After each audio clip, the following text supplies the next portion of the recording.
Hello, welcome to Connecticut, Zone 6B, a beautiful fall day. 3 friends spent the day together doing what we love. We met on YouTube. Diane, aka Yankee's sister, grew up in Connecticut and went to church with my family.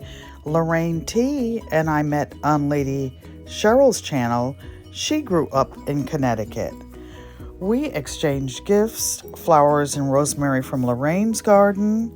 Yankee's sister brought tomato sauce she made. Oh, looks so good.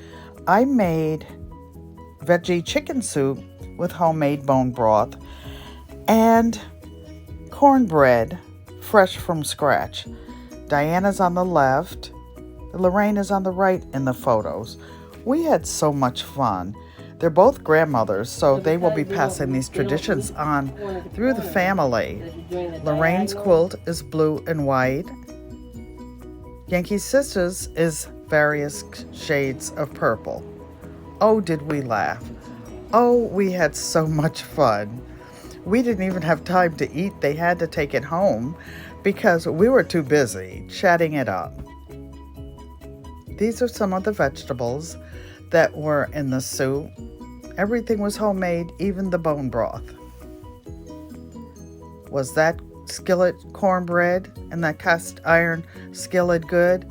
Then we went outside to take photos so they could get back before the traffic. We had such a good time. We have to do this again. If you like the content, please consider subscribing. Peace, love, and blessings. Come back again. Ciao.